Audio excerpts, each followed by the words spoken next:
In our morning consumer news, the FDA is stepping up its efforts to curb the opioid crisis. Yesterday, the agency announced new changes to warning labels on prescription painkillers. Opioid medications will now carry a stronger safety warning that highlights the risks of long-term use. The FDA is also removing language that may have suggested these drugs were safe for indefinite use.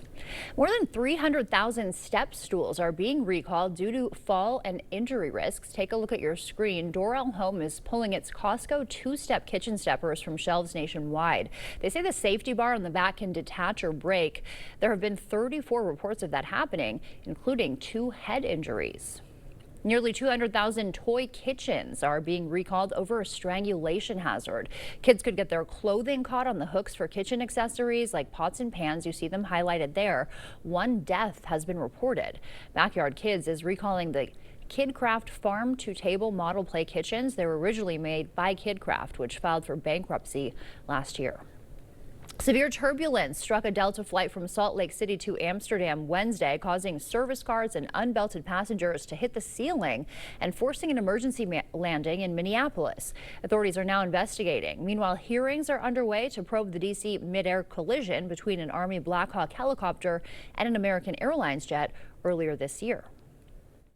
Just as dinner service began on Delta Flight 56 from Salt Lake City to Amsterdam, we hit the craziest turbulence I've ever seen in my life. Another passenger on the plane says people who didn't have their seatbelts on were at most risk.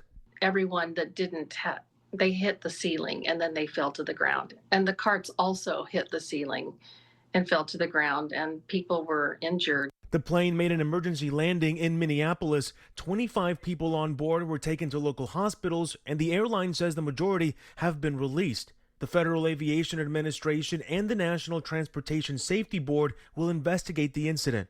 Meanwhile, in the nation's capital, the NTSB continued questioning witnesses regarding January's deadly mid-air collision in D.C. between an American Airlines regional jet and an Army Black Hawk helicopter. Our objective today is to thoroughly understand crew dynamics and air traffic control and operations. NTSB Chair Jennifer Homendy growing frustrated with some of the answers given by representatives of the FAA and Army after 10 hours of testimony Wednesday.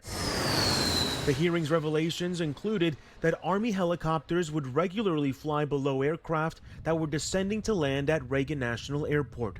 Why did it take 67 lives to be lost and families who are just destroyed forever to understand what was occurring? A determination of what caused the crash will come in January.